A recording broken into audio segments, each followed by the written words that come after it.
Howdy. Hey, man. What's up? That's better. Thanks for making it tonight. Oh, that's no problem. How is it up there in the mountains? I'm trying to be cool, but the summer won't let go. I hear you. It started to heat up again today. Last couple days was like fucking perfect, man. It was like 70s, no humidity, and then all of a sudden, last couple days, it starts going back up. Shit, so it's still summer. What are you gonna do? So before we get into you, let me do my little opening routine here. I do the I call it a Sunday salute. It's to just a few people. So again, just want to say hey to Rick, my brother. He's in chat. What's up, Rick? And Kyle Prometheus, who is a great supporter and promoter. And Kyle, Tyler, you should probably get to know him. He's cool. Like if you want, like when it comes to promoting your books, he's great, and he's on Twitter. And then Star Million, who's another promoter. He's really cool. And then Professor Vichy, of course, he was on last weekend, the music guy. So. And then the always talented, intelligent, and beautiful Donnie in Berlin. She might pop on tonight. I'm not sure, but if not, what's up, Donnie?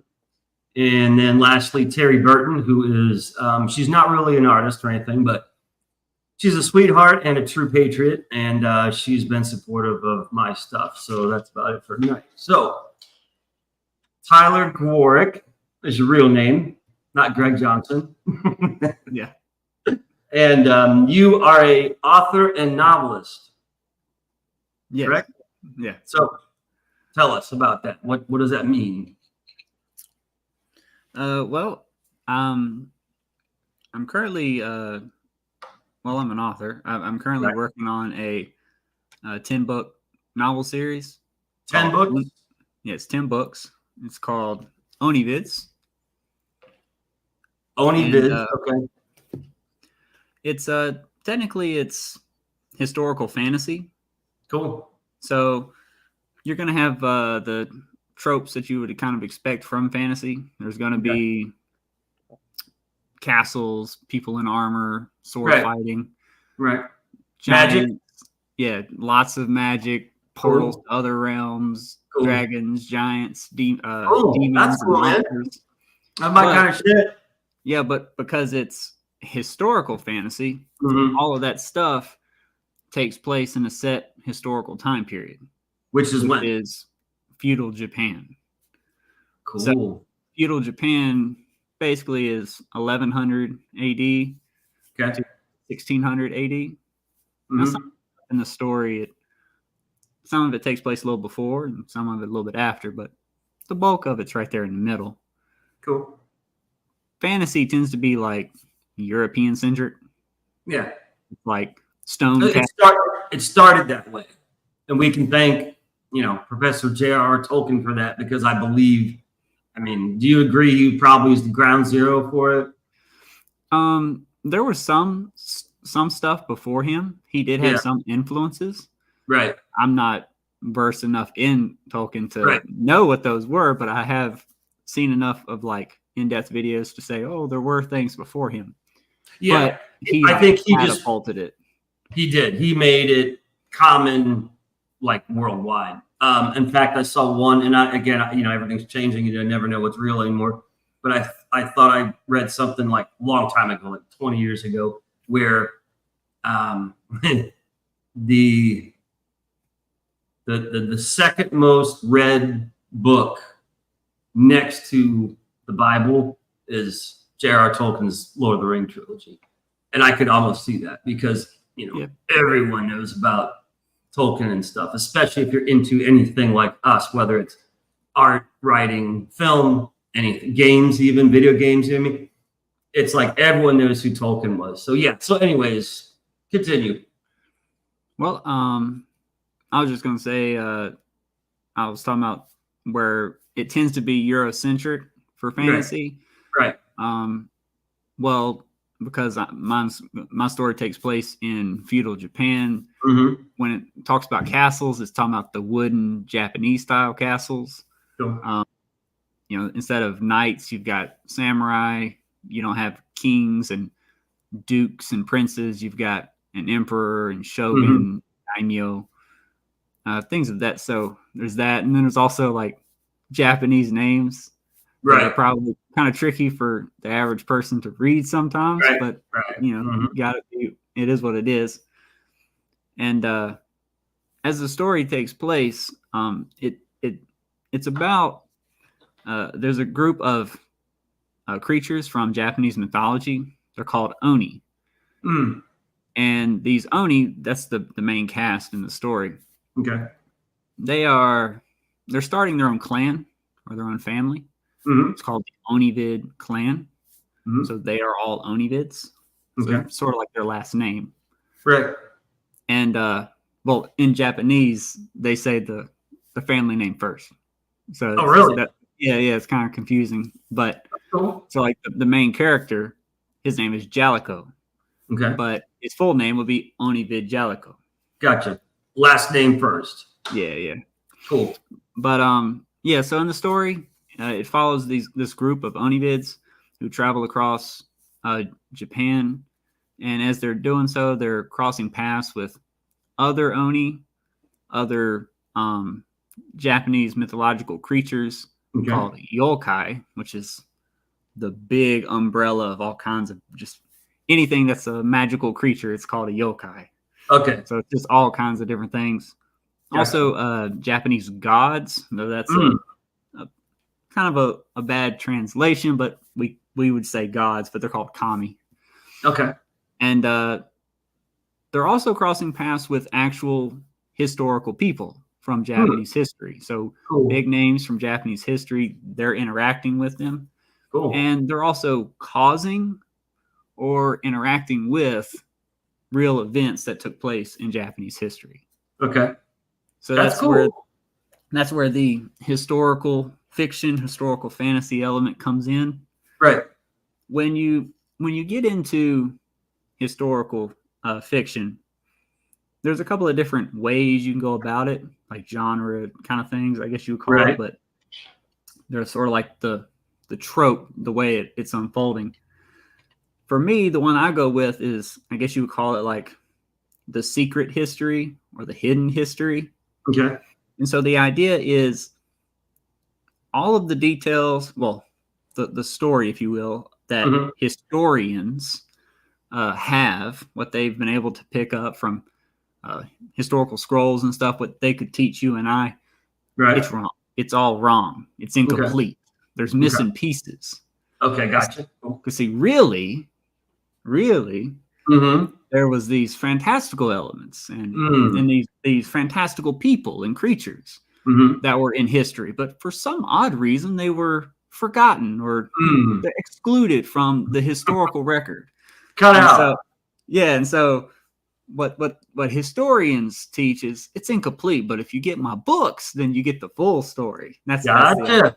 That's a good pitch there. Now that's not my entire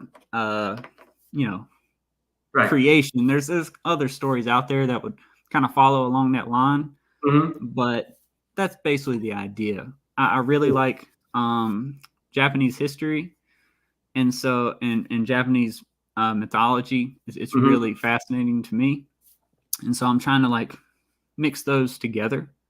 Cool. In Japan, the oldest document in Japan is called the Kojiki. And this is historical. This is like fact. Yeah. This is actually I have an English copy, and cool. It's as fun to read as the phone book. So I haven't got very far. Right. But it's kind of like the Japanese Bible, if you will. Okay. But basically, the Kojiki, it's interesting. It's at this crossroads where Japanese history, Japanese mythology, and Shintoism, which is like the historical Japanese religion, It Right. all comes together, and that's really where Japanese culture that we have today, and Mhm. a good bit of the Japanese history we have, it comes from that book. Okay. And so, in a way, my story is kind of paying homage to all that because I'm mixing history with mythology, and then there's also religious elements mixed in as well. Right. So, okay, couple questions. Would this book series be considered in the realm of manga? Well, the thing about it is, I mean, technically, it's novels. Okay. It's normal, lines like you'd find in any like Right. Tolkien in a novel Right. book. So it's not considered manga. Okay. However, I am trying to kind of market my books to Mhm. that audience Right. to Right. try and find people where there's an overlap, Mhm. where people who do enjoy manga or anime Right. and they like the shows and stuff, but they also enjoy reading books. That's a good target market for me that I'm going for. Mhm. Because in the stories there are a lot of tropes, things that you would kind of expect to be in a manga Okay. that I'm actually adding into a novel. Okay. Cool. Some people might not like all that, and they're like, "This don't feel quite right." But Right. I think it's just a creative risk, a creative Yeah. thing I'm trying to I know go how for that goes. here. I know how that goes. But with the covers, see this right here. This is a physical copy of my first book. Okay. The first book of the series. Right. This is what's called a proof copy. So this Okay. isn't the real cover. The finish. Right. The finish. Yeah. Right. It actually has this stripe around it. It says not for sale. So Okay. Gotcha. this is just a rough physical copy of the manuscript that Okay. I, as an author, can have printed by Amazon, which Okay. Amazon KDP is the route I'm going to self-publish these books. Mhm. I just wanted to get physical copies so I could Right. do edits, so I Yeah. can read through and mark with a pen. Yeah. So this isn't the real cover, but once Mhm. it's complete, it'll be sort of like this Mhm. with the title up top, and then I'll have an image down here.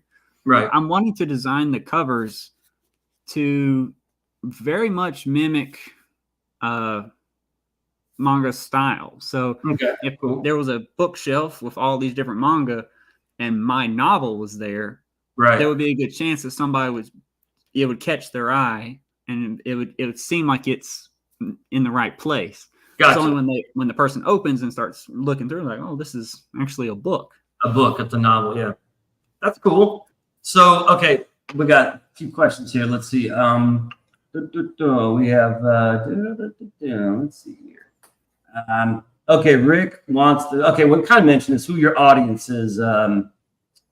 Older people, young people, USA, overseas. You kind of mentioned that, but I mean, your target audience is basically the manga audience, kind of.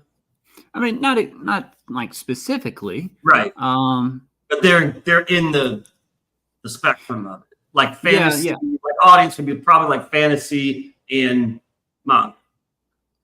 I mean, ultimately, I would say that my fan base should be novel readers.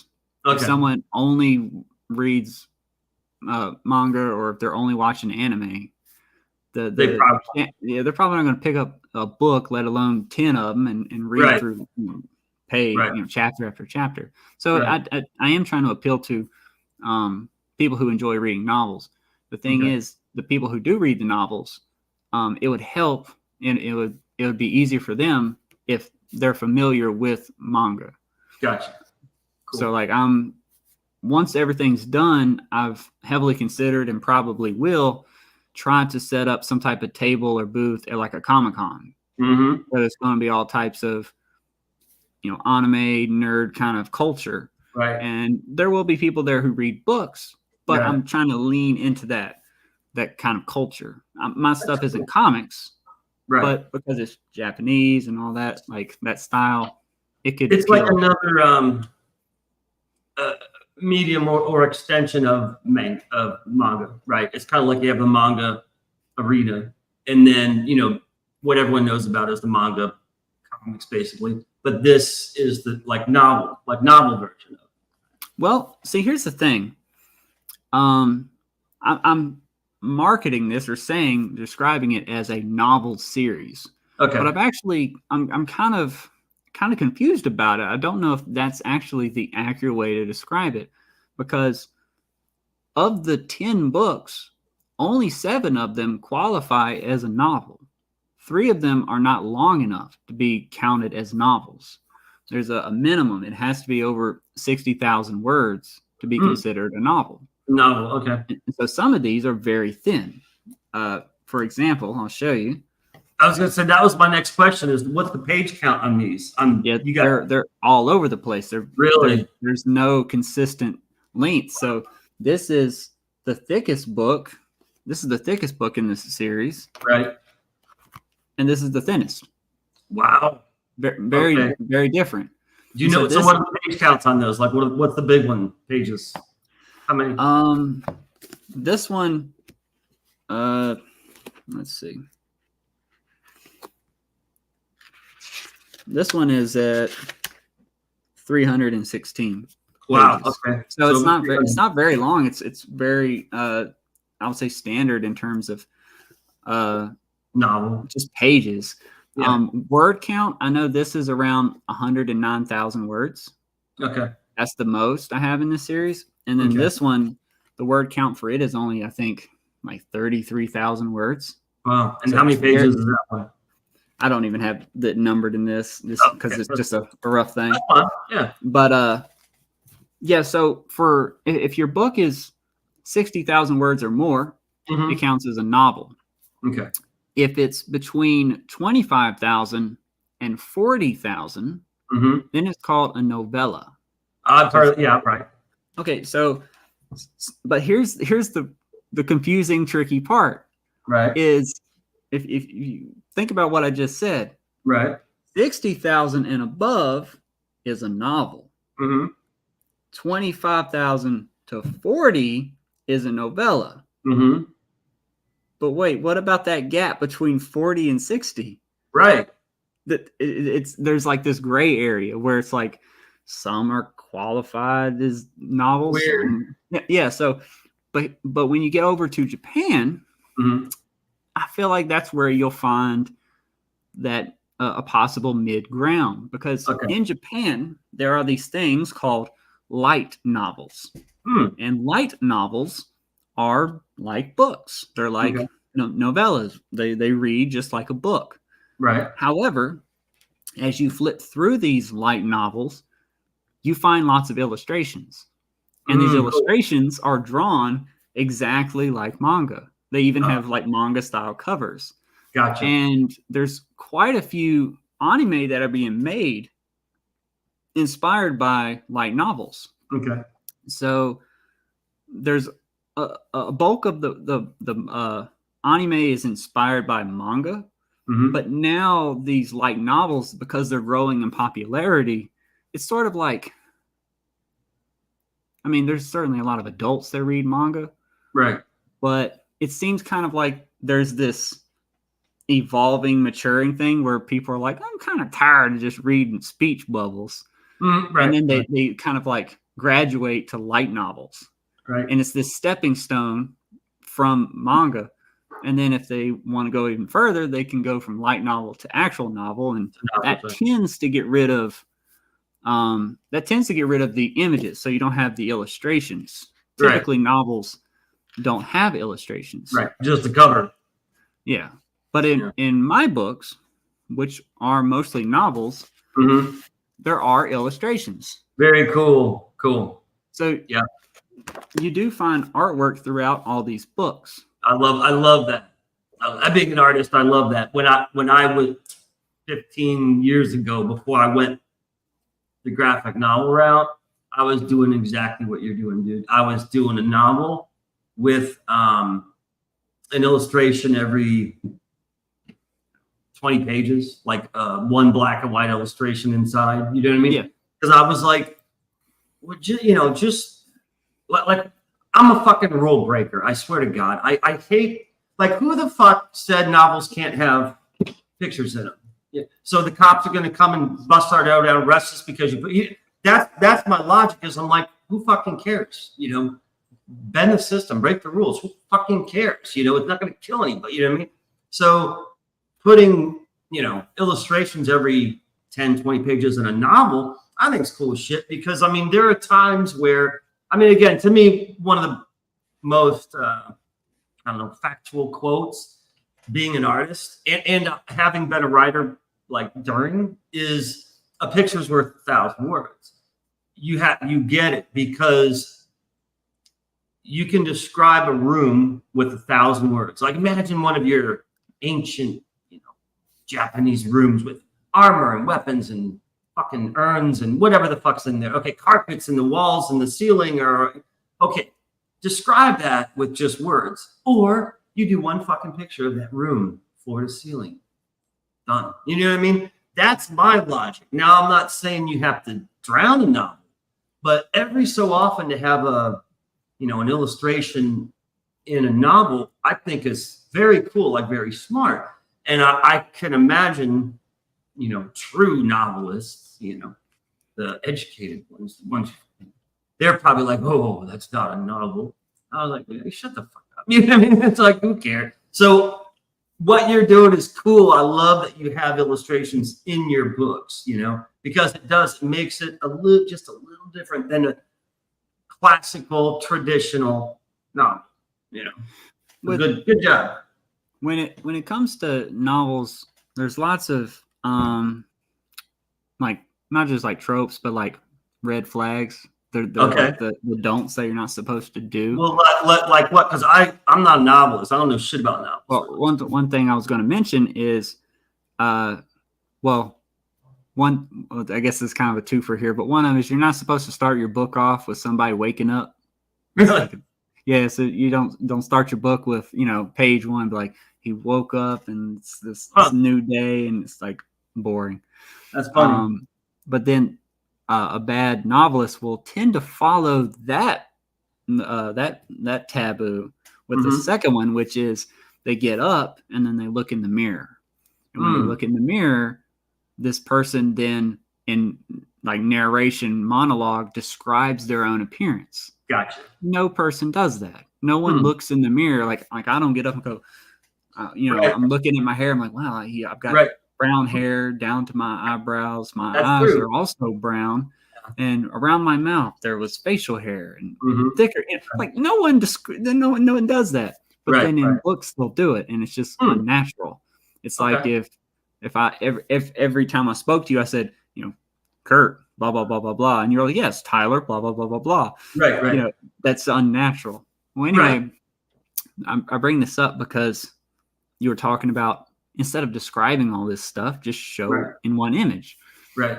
Well, that's the thing. Like when you're reading about a character in a novel, it's so easy to just put a paragraph of just info dumping what the person looks like. She had blonde hair. Her eyes were as green as the grass around her in this big field. And, you know, she was shorter than normal people, but her breasts were the size of a watermelon, you know, just like you go all these crazy. The best eyes, by the way. Yeah, she couldn't run because she tended to get black eyes. Right. And, you know, it's just like, just give a picture. Right. And that's really what I do is, I mean, there are several images throughout that are more like action driven, like a dude fighting or something like that. But a lot of the images might be more considered boring because it's like someone standing or someone sitting or, you know, something to that effect. And the point of the image is just to show the audience member what the character looks like. Gotcha. Right. Because I'm going to talk about what they're doing. Right. The guy walked in the room. The guy pulled out a sword and started fighting. He fought the monster and flipped through the air. Right. So I'm telling you what's happening. But to help you imagine it, I give you at least an image so you can see what that character looks like instead of saying he was short, he had a long face, he had broad shoulders, blah, blah, blah, blah, blah. Exactly. But see, this is where the cover comes in, the cover art. And when I was a kid, I loved cover art of novels. So I'd buy the novel for the cover art and never read the fucking book. Just the cover looks so cool, and then it's like because they're always text. You know, the Hildebrandt brothers were known to be the two main artists back in the 70s, 80s, whatever the fuck. So these awesome artists painted these detailed, moving, emotional pictures, and usually a cover. Okay, the first one that comes to mind is, I think, is it Terry Brooks, The Sword of Shannara? Have you ever heard of that? No? Oh man. Well, it's before your time. I was a little kid when I first discovered it, and it came out before that. But his cover art is beautiful because there are these two twin brothers called the Hildebrandts, and no shit, it's weird. They're twin brothers. One starts a painting and the other finishes it. No shit. Like, it's like they have this weird connection and they paint. It's fucking weird. You should look them up. Greg and Tim Hildebrandt. And they were huge in like I guess 60s, 70s, even into the 80s. But they kind of knew, they were it when it came to fantasy. And it was colorful, like sunsets and forests. It was, I love color in my pictures so much that I've actually had people mistake it for AI. And I'm like, AI? You think my shit looks like fucking AI? I'm like, I ain't that good, motherfucker. You know, I wish I was that good, but and then someone else says it's your colors. You know, your colors are very. Take it as like an insult. Like, what are you saying? I can't draw. Well, I took it as a backhand insult. I'm like, okay, well, the good news is if you think it's AI, then it's got to be pretty good because we've all seen AI, and that's some cool fucking shit, right? But at the same time, you're saying it's not like the others. I'm like, well, fucking that's me, because I don't do what everyone else does. You know what I mean? In fact, I hate traditional shit. I say, break the fucking rules, pave a new path. Let's go somewhere else that no one goes. We're not allowed. Oh, you can't do that. Why? People are going to die over this? Genocide because I decide to have brighter colors in a fucking comic book? You know what I'm saying? That's how I look at everything in life. I'm like, who is it really fucking hurting? You know what I mean? So I do shit differently than most people. But the Hildebrandt brothers paintings are fucking gorgeous. And for the covers, what they would usually do is have the main characters on the cover, right? So they don't have to go to full lengths to describe them in the book. You have a full color, full body image of whatever, 3, 4, 5, 6 characters on the cover. So now everyone sees exactly what they look like from head to toe. So you don't have to go nuts describing it. You know what I mean? That's one way to do it. Now, obviously, if you have a different cover, a different style, or lots of characters and you can't put them on the front cover, then you have to do what you're talking about, which is, describe it. And when I was writing, novels or whatever, I was the type to describe the shit out of everything. 1, 2 pages, nothing but description. You know what I mean? And a lot of people don't like that. Very boring. I'm like, that's one of those taboos I was telling you about. Yeah, you gotta see every little thing. You may miss that fucking thing in the corner, so I gotta type it in there. So I'm glad I didn't stick with novels, because I think I go insane doing shit. You know what I mean? Yeah. The technical term for that is called info dumping. Okay, just dumping info. I'm an info dumper. And that tends to be like there's different styles depending on where the book or when the book was published. And so younger people, they really don't like Tolkien. And it's because he just comes from a much older time, and he heavily info dumps, at least off the start. And then he's also got really, they call it purple prose or whatever. Like he's just a little overly descriptive sometimes. Yeah. But like the idea of starting out long ago, there was this, and then there was that, and it's just like on and on and on, just telling me. A little bit of kickstart for a book, right? Yeah. A little So something. like the way that the modern industry, the way they want you to do it now is they want you to slow drip it secretly throughout the story. So Okay. basically, you want people to learn about the characters and learn about the world Mm-hmm. without knowing that you're being taught about the characters. It's Gotcha. kind of weird how they want you to do it. And when you first get into it, you just want to pull your hair out because it's like, Right. okay, so I can't just tell you what it looks like. So how am I supposed to tell you? Like little bits throughout the story kind of thing. Yeah. Right. Yeah, man. I don't know when that started, but that's how it is in film, novels. Even I find myself doing that even in my graphic novels. Like you just like you want to put all this shit right on the table. Well, so everyone understands. It's like you have to kind of hold back certain stuff and then show a little bit later in this chapter, and then next book show a little bit more. I guess it's like it's kind of like leading the audience around and not ruining everything. You know what I'm saying? It's that sense of almost mystery. I don't know, but yeah, there's like these unspoken, unwritten rules that you pick up on when you start creating. From reading whoever or talking to whoever, and then suddenly you're like, okay, yeah, I can't info dump. I can't do what Tolkien did. I have to do it this way because this is what everyone's kind of doing. And you just kind of, next thing you know, you're doing it the same way. So yeah, that's interesting that you bring that up. A lot of people would say that if you want to be a better writer, you need to read more. Yeah. And so they'll say, just read a lot of books and you'll figure it out. Right. I personally don't agree with all that. I'm not gonna learn football from watching lots of football. You gotta get out there and actually experience it and know how to do it. Yeah.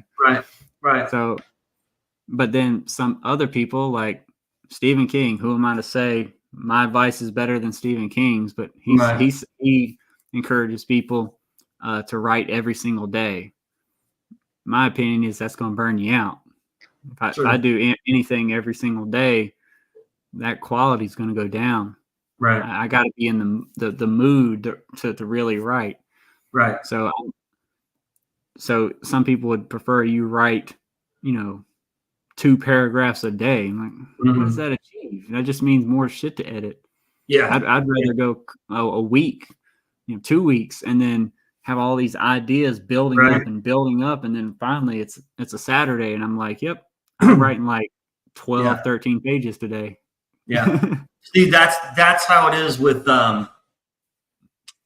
creators across the board, whether you are a poet, a novelist, an artist, even I'd say film, photography. What creators are emotional people. They're sensitive. They're fucking emotional. They're artists. You know what I mean? We're artists, right? I mean, yeah, we're not like everyone else. We're not like a normal person. So because of that, that is the fuel for our creativity, is basically emotion. And I'm not saying we're all like fucking Shakespeare, Rome, but there's this. It's like an emotional inspiration that makes you want to stay in all day and night and fucking paint or draw or write, right? And you don't fucking care what they're doing tonight. Run around, hey, let's drink, let's pick up chicks. Fuck, I'm busy, man. You know what I mean? That's the creator, and a lot of people who are not creators, they don't really get that. I think they understand it. Like my brother, he and I are complete fucking opposites. You know what I mean? He's very grounded, business and blah, blah, blah, blah. He understands only because he's, we've known each other all our life. So he understands how I operate. He doesn't understand me, like, how it works. He's familiar with how I work. Right. But a lot of people don't, they just fucking don't. And so they're like, oh, they're weird or whatever, parents who don't understand the kids and all that shit. So it is kind of an emotion, and therefore it's not a factory working job. Like when you are typing or writing, you can't do, well, it's 8 a.m. Monday morning. I'm going to write from 8 a.m. until 5 p.m. and I'm going to have an hour lunch and I'm going to take a break. Some people do that. I'm not one of them. I don't know of anyone that's ever done. I don't personally know. I'm sure there are, but I don't know of anyone that does that. Most, whether you write, draw, whatever, you need that inspiration, that emotional link, that connection. And then once you get it, then you go all fucking day or all night or day and night or whatever. You know what I mean? But it's not like a factory job or a 9-to-5 job where you just say, oh, but you're right. There are, actually, people I've heard that do that is the comic pros who worked for Marvel and DC, because they had to, but this was 20 years ago, but they had to go to the fucking office, right? 8 in the morning, 9 in the whatever. And they work and they draw all fucking day and then they fucking go home 5 days a week. And so you're right, they do it that way. Now with everything's changed, man. The world's changed. Everything's changed because of technology. I don't know many people that still do that. I'll bet you they still do because that's what they did for 30 fucking years. And so they can't break that. Have you ever looked into the mangakas, the people who create manga? Mm-mm.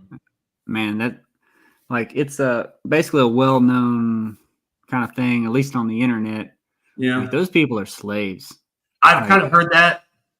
It more or less is like slavery. They legit sleep 4, maybe 5 hours a night. Jesus, it's like and they don't get paid shit. They don't get paid shit. They don't go to work. Like they work at home.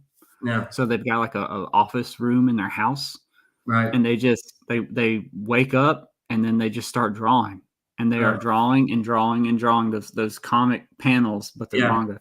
And they like a robot. They're like, all right, from 3 a.m. to 6 a.m. I'm storyboarding tomorrow's episode or not episode, like the page. Right. And then from this hour to that hour, I'm drawing, and I've got to designate at least 1 hour to go get a shower, and then I'm back to work. And it's terrible. And then they don't get a good pay. It's actually really bad. I've heard it's like criminal. I mean, it's like slavery. It's like they're getting paid shit to do all this work, and then of course my people in charge are making money hand over fist when Americans are all addicted to manga and shit. But the actual people, the artists and shit that draw it, they're starving. They're fucking poor, and that's fucking depressing. See, but that's Japanese culture. They're so different than us, right? Yeah. The work culture is crazy over there. Mm-hmm. For you was talking about drawing. All of these books, they have illustrations through them. Mm-hmm. But I mean, I didn't draw these. I did draw rough drafts. Okay. So I designed the characters in my mind, how they look, their outfits, things like that. Mm-hmm. And then I contacted artists through a website called Fiverr. And I've heard of that. One of the guys, the guy who lives in Scotland, he was on 2 or 3 sessions ago. His name's Star Million. I'll have to connect you to him on Twitter because he's a promoter and he would promote your stuff, no problem. He lives in Scotland, and he came out with his own comic book like 3-4 months ago. And same thing, his artist and cover guy or whatever. This Fiverr, I never even heard of it, and so that's funny that that's fun. Yeah, I would recommend Fiverr to anybody. Really? You need someone to sculpt you something. You need someone to write a song for you. You need someone to design a shirt for you. You need somebody to design your website. You need someone to test read your book. You need someone to design you a website. Just any fucking thing you can come up with. There's somebody on Fiverr who will do it for money. And it's Fiver, or how do you spell this? There's 2 R's. Fiverr.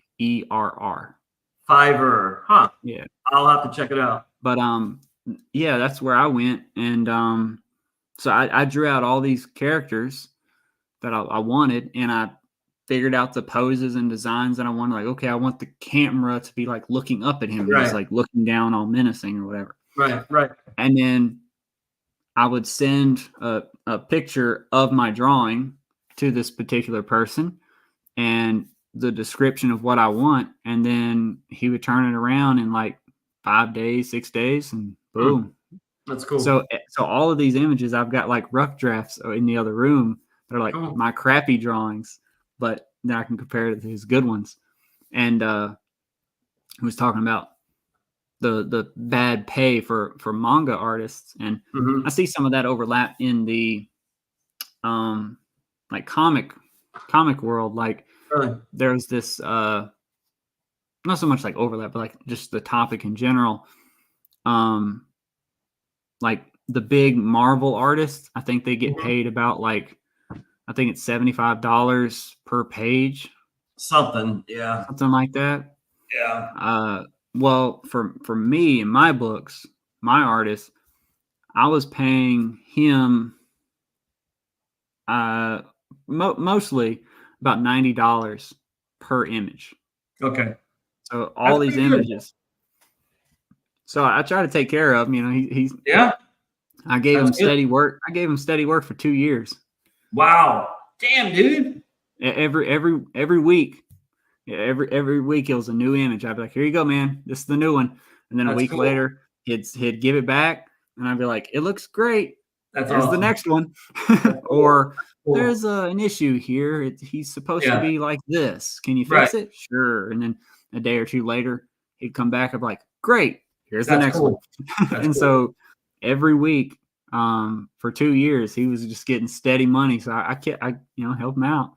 Yeah. And it sounds like that system works. I mean, as long as, he provides the work and you pay him, what's the problem? It works for both of you. Well, see, for me, okay, well, I'm trying to be as professional as I can, even if I am an indie artist or a writer. So usually the way it works is a person writes one book. And then if it's successful, then maybe they write a second book. I'd go insane if I wrote something and it was incomplete, and then I was like, I quit. Because someone out there is liking it. There's at least one person in the world who's going to be like, damn, that was so great. I can't wait for issue 2. And then it never comes. So anything I do, I got to complete it. I'm just a bit OCD about that. So I was like, I got to complete the whole series. I know I want artwork. So I need to have artwork for all the books. That means I need to contact an artist. That means I need an artist who can commit to drawing all these images. Right. That's actually kind of a big commitment. Yeah. The first thing I did when I contacted him originally, my number was only 50. I was like, I need 50 images. Wow. I was like, would you be interested in drawing 50 images? I was like, I would give you steady work every week for like a year. Wow. And he's like, a good deal. He was like, yeah, that's good. Like $90 a week. Sometimes the way he did it was, I think it was 3 people. If there were 3 characters, less 3 characters, or no, it was, I think 4. 4 characters or less was $90. If it was more than 4 people in the image, he wanted an extra $15. Okay, cool. So I try to kind of balance it by that. Usually I'm like, all right, I could just knock that one person out. I'll just do 4. Right. If it was something important and I needed like 6, 7 people, I'm like, so be it. He's going to get a little extra money on this one. That's cool. Is he doing the 10 covers? Because you have 10 books, right? Yeah. And I've already got the covers done too. I went to a different artist. All the artwork's done. Yeah, it's all done. Wow. Yeah. Cool. Hold on. I got the numbers here. So illustrations, I paid $6,800 for all the internals, and then the covers for the 10 covers, that was $2,500. Wow! So just in artwork, I've already spent $9,200. Holy mackerel, bro! But the covers, they're colored. I went to a different guy because see, my internal artist, his whole thing is manga and like black and gray. And that works great for the internal stuff. Right. But he doesn't do colors.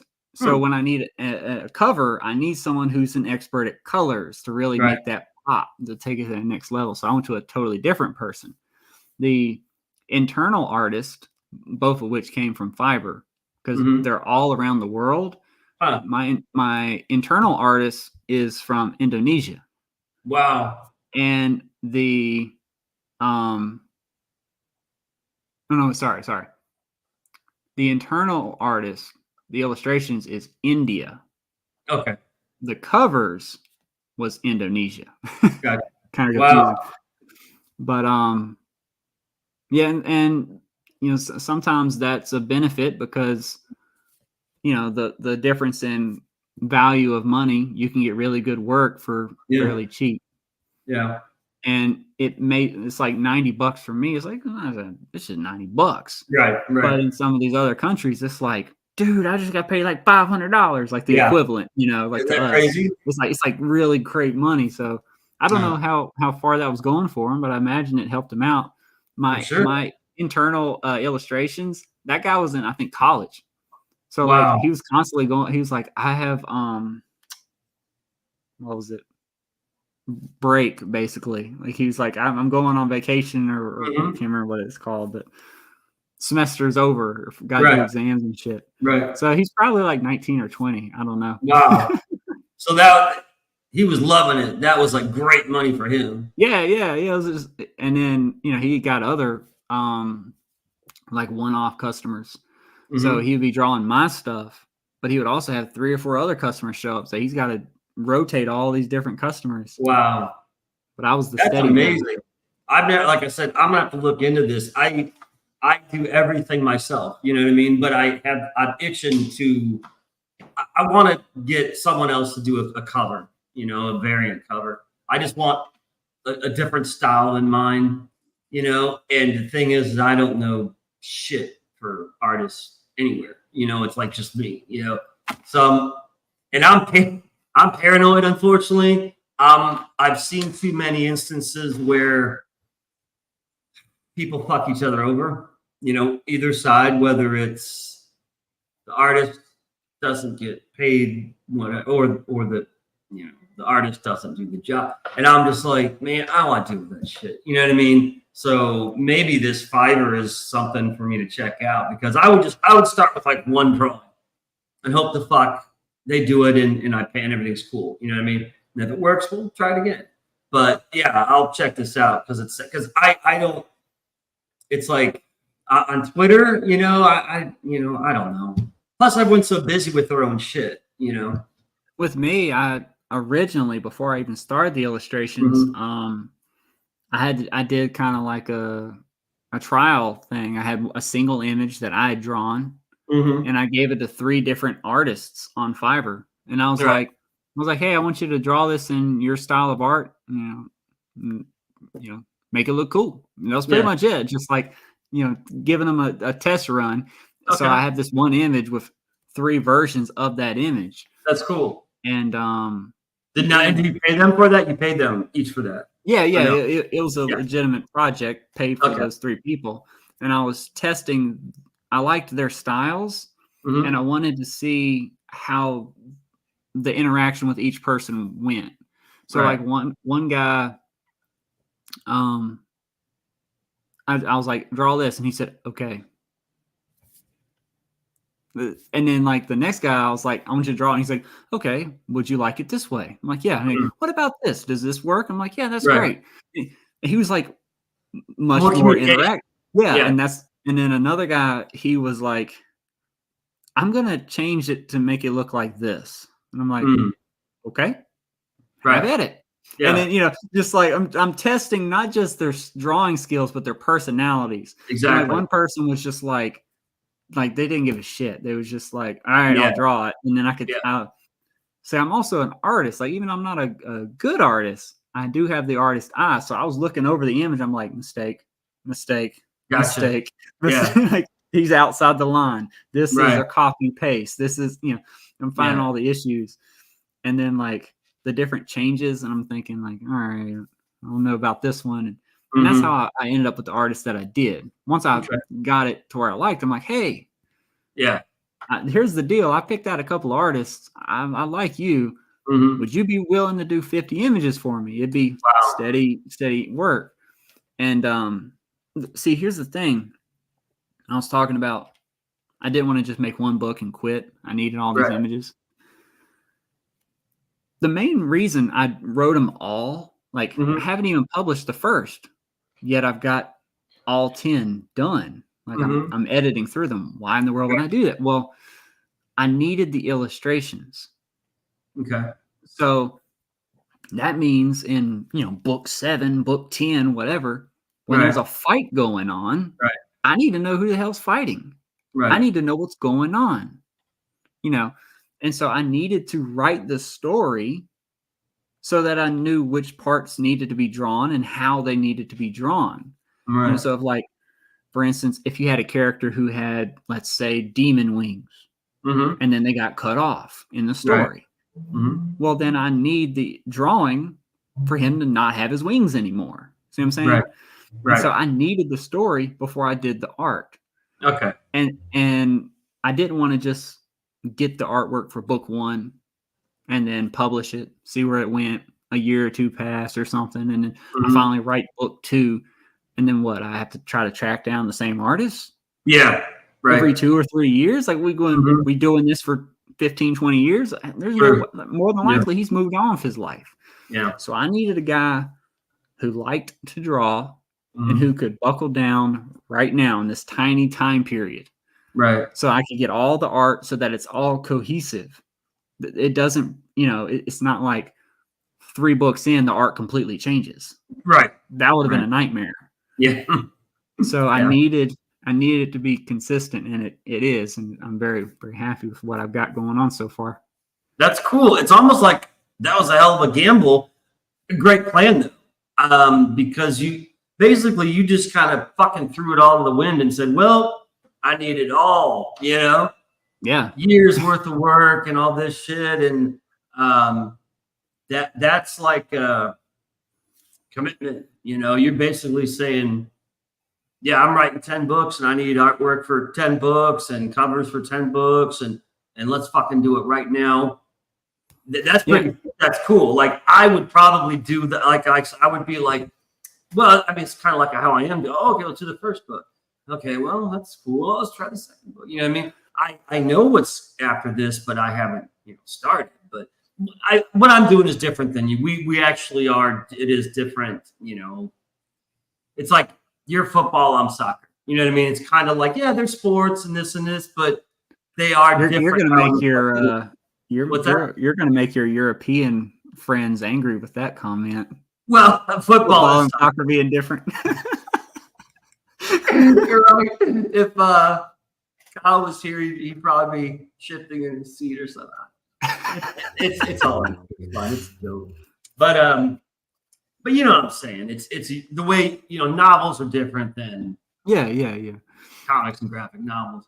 But that's crazy. I think it's crazy that you got all the artwork done for 10 books, man. I mean, that's wow. But yeah, one that's cool, And see, the thing is, see, Danny don't give a shit about the football soccer reference. But she's in Berlin, Germany. She's in Germany, so she doesn't give a fuck. Okay. That's why I love her. She doesn't give a shit about the sports shit. Something I also went to like other artists too.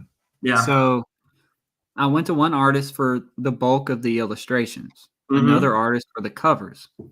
But I also went to another artist who they just kind of specialize in weapons.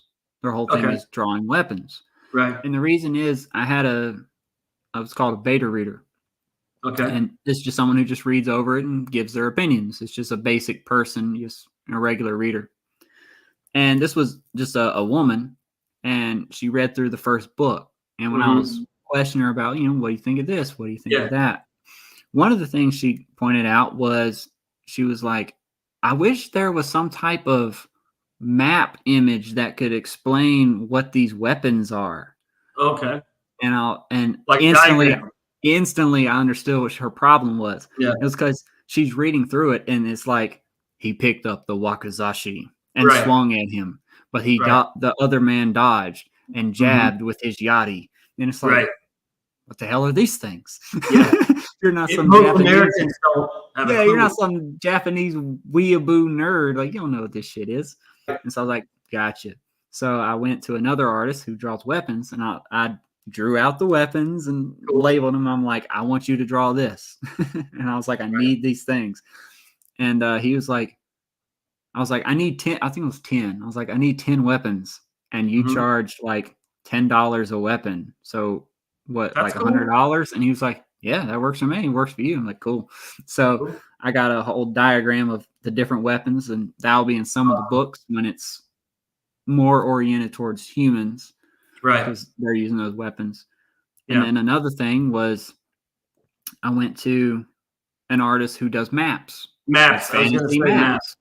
Yeah. And I was like, well, I've got this one particular area where it's, another realm. I need some type of map to explain certain stuff, because they're like, they go off to the mountains and then there's the forest. So some type of little basic map. And it was a woman, and she was like, yeah, I can do that. And it turned out pretty cool. So I got that in there as well.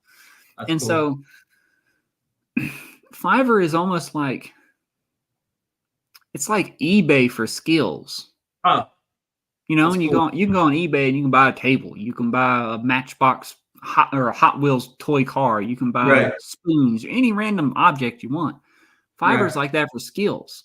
Okay. You need someone for this skill. You need someone for that skill. As long as it can be done through like the internet, basically, then it works out. Well, that's how everything is now anyways, is through the internet. Like, that's why I mean, that's the other thing is, 20 years ago, what we're doing, we couldn't do, man. I couldn't do what I'm doing. There's no fucking way. And you probably wouldn't be able to do what you're doing either, because we were so limited to our little town or our city or whatever. You know what I mean? I mean, there was none of this. Oh, I hired an artist from Indonesia. We didn't know where the fuck Indonesia was back then. We're like, oh, I've heard of that country. Where is it? Yeah, I mean, that's how things have changed. It's global now, as opposed to just little domestic cities and stuff. So, but this is what's so cool. People like you and me and all these other independent creators, because of the internet and the whole global network, we're able to do this because it's that simple. It's like, an artist in Indonesia, you know what the fuck he looks like. Talk to him. You have no clue who he is. Yeah, I don't know what he looks like. But as long as you pay him and he does the work, it's cool. He gets paid. You do that. That's how easy it is. That's how simple it is. Now the problem is when you have the fucking people that, whatever. You know what I'm saying? The ones who give it the bad reputation, the what do you call it? Fucking con artist types, the ones who don't deliver, the ones who don't pay, et cetera, et cetera. And so if there is a reliable, if this Fiverr platform is like kind of reliable, kind of safeguards against that, or at least tries to, that's cool, because I know there was remember, do you ever hear of Craigslist? Yeah.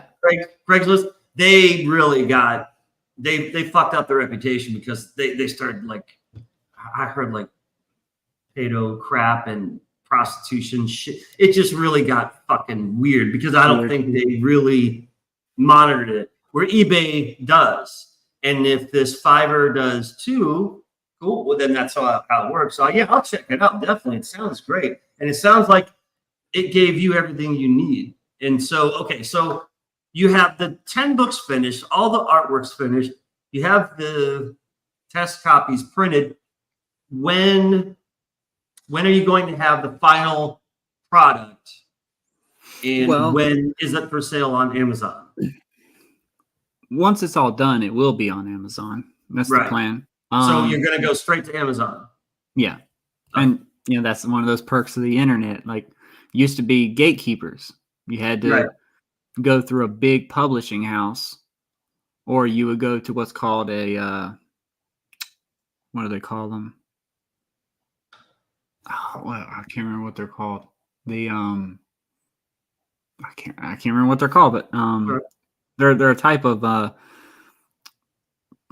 man, I wish I could think of the name. But anyway, it's a type of place where you can get published, but you have to pay them to publish you. Okay. Anyway, it's not so good. It's kind of scammy. Yeah. if you ever seen, if you ever used to watch the Waltons, there's a character who does one of those. But anyway, yeah. So right now I'm reading through the books. I'm doing basically a final edit through them. It's called a line edit. So I'm checking grammar, words, spacing, stuff like that. Trying to get, the final stuff I can. There's, there's a lot of words there that I got to look through. Yeah.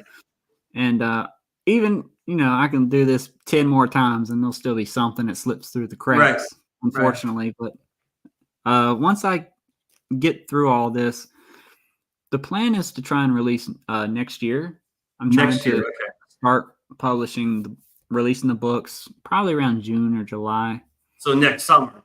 Yes. Gotcha. But what I want to do is I'll probably release the books first.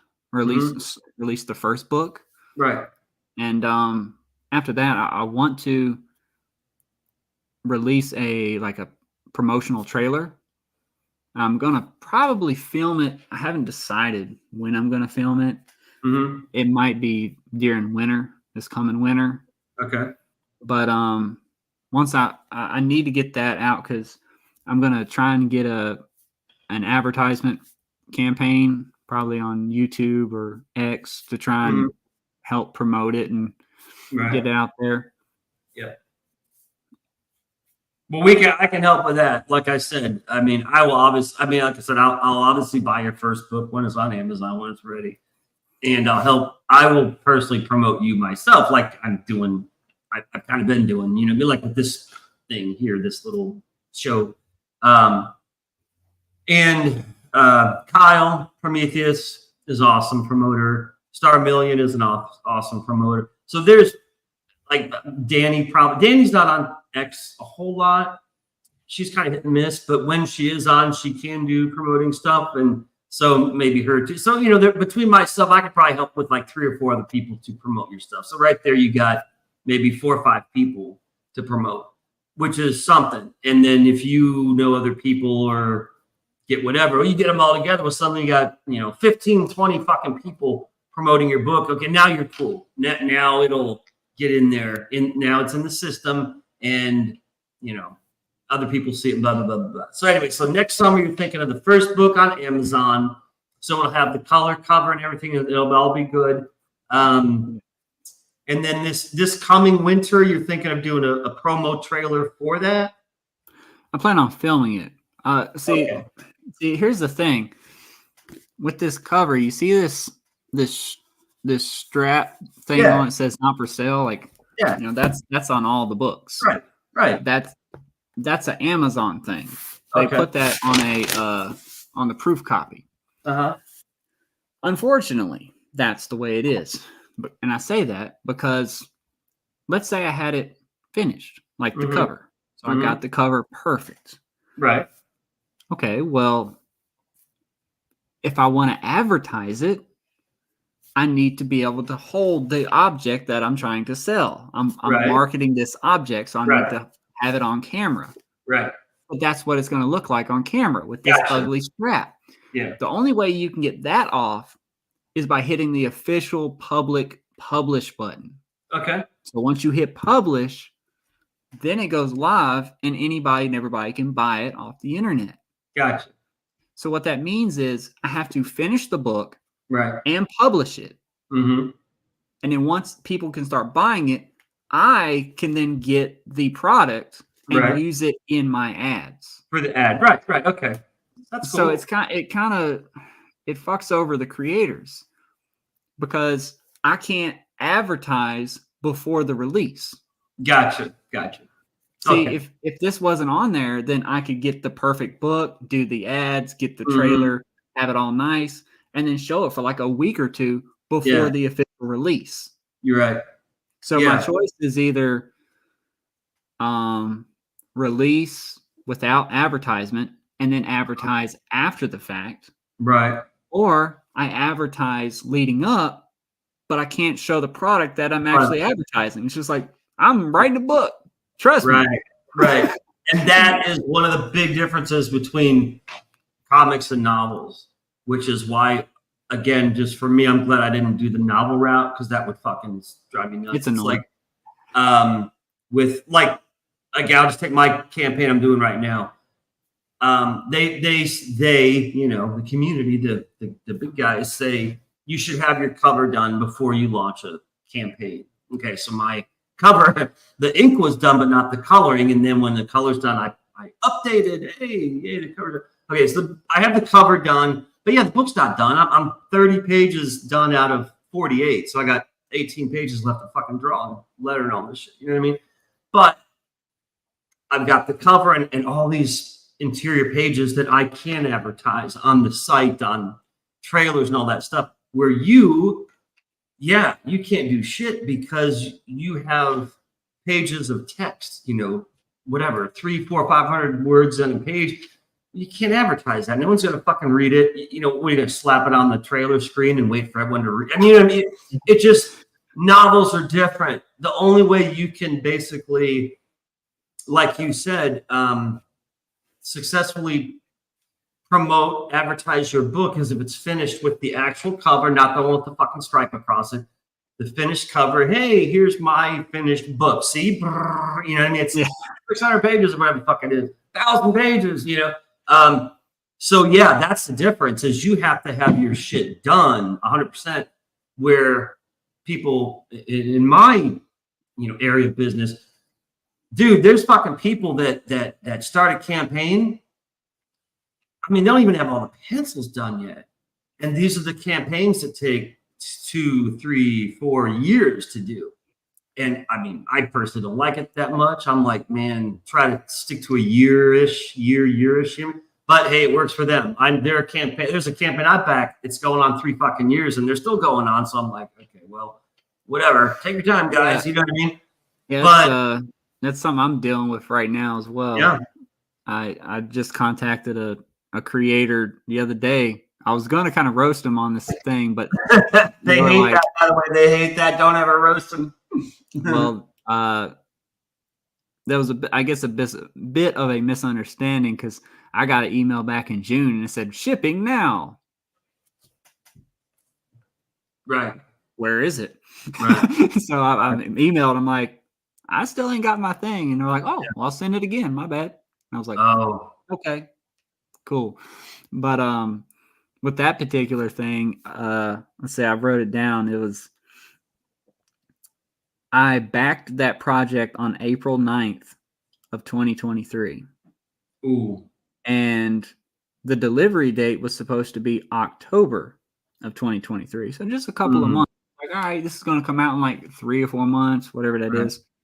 And I was like, all right, I'll back it and, we'll get it. Cool.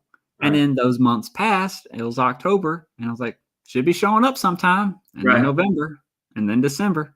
And then the next year, 2024 came. And then here I am in August. Wow. And like, where is this book? Yeah. And that's one of the things that just kind of shifting gears from novels to comics. Mm-hmm.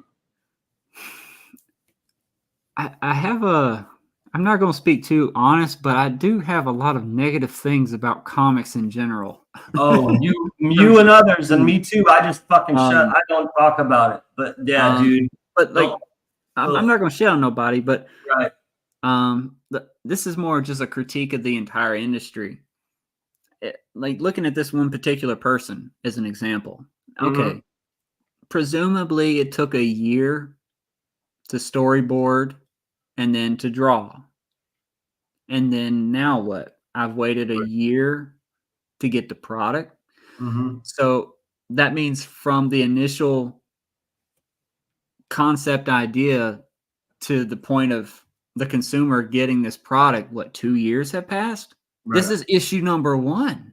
Yeah. You think I'm going to be around for fucking 20 years so I can get all 5 issues? I know, man. And so if you've got a whole team up behind you, if you've got like 7 or 8 people, some of them doing the backgrounds, some of them drawing characters, storyboarding, blah, blah, blah, blah, then, you can kind of pump these out fairly, routine. You would think, but guess what? 3, 4 fucking years, and they got 6 people working on their goddamn book, and it's still see, taking 3 years. What's going on, guys? You know what I mean? See, this will probably make you really excited. So, see this slip, all this crap on this piece of paper? This is a piece of paper from my job. I was at work and I got bored many years ago. And while I was bored, I said, fuck it. I'm going to draw a comic.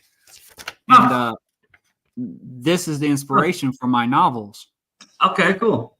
It came from these 2 comic pages that I drew.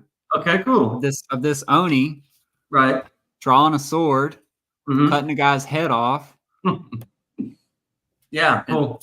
And then stealing the eyeball from his head, opening a portal, and then going to another realm. That's cool.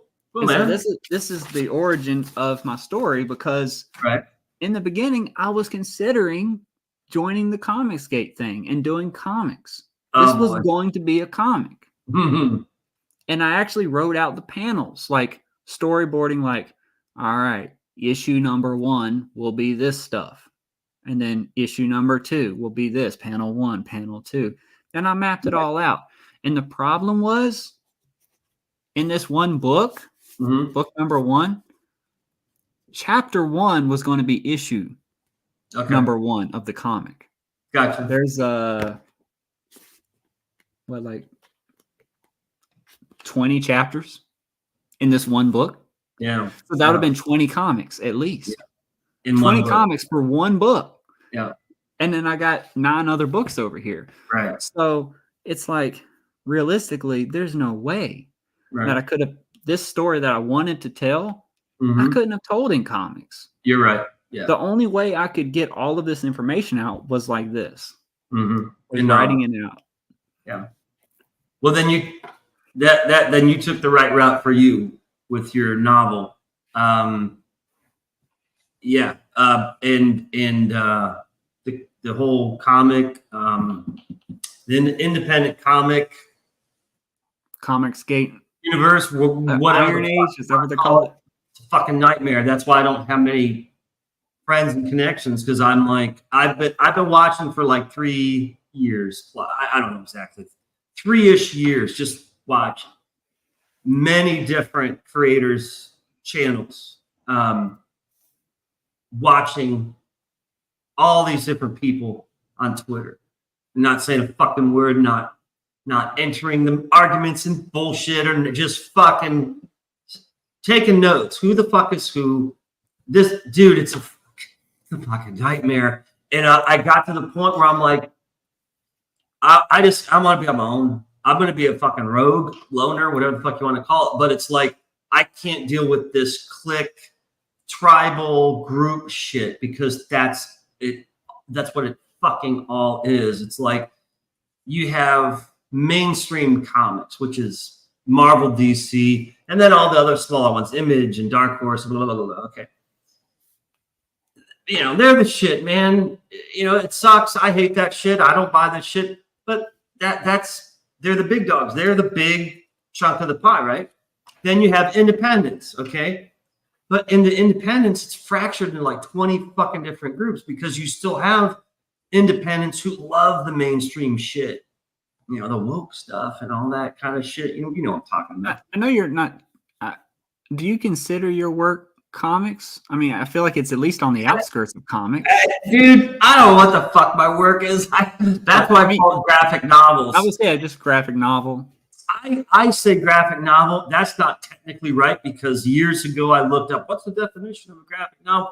A graphic novel is basically a series of comics put together into a big book. So it's, you know, Batman, the Dark Knight graphic novel, which is 8 fucking Dark Knight comics all bound into what? Well, I don't know, man. I don't know what the fuck it is. I really don't know, because for manga like they would call it. What's that? I was gonna say, in manga, the term they use is called an omnibus. They use that too in comics world here. And me personally, that's how I would prefer. If I was to sit down and really read comics, right, like, genuinely, that's how I would want to do it, because I would at least get a complete story. Right. Because in the other room, I have several comics that are like indie comics that I've seen promoted on X, and I want to support them. And some of them are kind of cool. Yeah. But I have like issue 1 or issue 1 and issue 2, and then I'm probably never going to get the whole story. Right. I know. There was one in there. I won't say the name, but I have a whole stack of theirs. That one particular comic, I've got like 8 or 9 of their comics. I just binge bought them a bunch of them because I was like, I'm going all in since you got so many. And I haven't found like page 1 of a story 8 comics in. It's just like every page is a new character. Oh wow! Wait, you mentioned this. Like, is this what you're talking about? Remember when you reviewed my book on Twitter, and I think you mentioned you didn't tell me the name either of the book, but you said your concern for me was introducing a lot of characters, and you said there is this, comic I have many. And if I said that, then that's what I'm referring to. Okay, that's what you're referring to. I remember that in your review because, dude, I loved your fucking review. It was so fucking cool because you were. I know it was good overall, but you were still fair. You were like, I caught a typo, but you were impressed because you said it was just 1. Like most people have 5, 10, and you like just 1. I'm like, okay, cool. And then there was some certain things you were kind of pointing out, like I'm not quite sure how this is going to go, kind of thing. And then I would answer and say, well, okay, I know it seems that way, but actually I have that figured out. You just have to wait and see, kind of thing. But you mentioned that where this series, you have 8, 9 books, but there's so many characters and shit. It's like confusing. It's just too much, and you're like, at least one thing. I mean, it's not good what that that comic is doing. It's not because every page is a new character, and it's just like I don't give a shit. Right. I don't give a shit. Okay, and but at least those people, they have the images. So one time I was reading a novel, and it was just text, and it was like Jake, Dave, and Bob walked in, and they talked to Sally, and Susie was also there. And then it's just like I talked about it. This was hilarious. But in the back of that book, I have a list of every name. I like ink pen. I wrote every name that I found in that book. Wow. And it is just, dude, there's like 100 names. I can't keep track of them all. Wow, and not only did there's a character named Rob. And then there's a character named Robbie. Right. And then there's a character named Robert. Oh God. And then there's there was some situations where there were characters who had the same name. So there's Bob over here, and then there's Bob the inmate. And I'm like, okay. But they're always it would be like William walked in the store and saw that there was something odd on the wall. Yeah. And that's the only time we hear about William. Why did you tell me his name? You could have just said a man walked in, or the janitor saw something odd. Right. But you tell me it's William or whoever, and I'm like, all right, well, I better make a mental note. I remember who that is. Right. It was an experience. That's where, again, let me see if I can show you this real quick. Where is this? Give me a second to do this fucking share screen crap. Hold on. Oh, one thing I was going to say. Yeah. Why you do that? Because I asked, do you consider yourself a comic? You're kind of like comic adjacent or whatever they say. But I was going to say, if you're in comics, once Ethan Van Sciver calls you out by name, or Ripa calls you out indirectly, you've made it. Yeah. Well, and that's a whole nother topic that I won't get into tonight. Maybe some other stream. Maybe we'll have a stream, and I don't know, but I call them the two kings. I've said that before. I've joked in like conspiracy theorists. I'm like, because they did a cover together or a book in ISOM 2. Ethan did a cover for Ripa.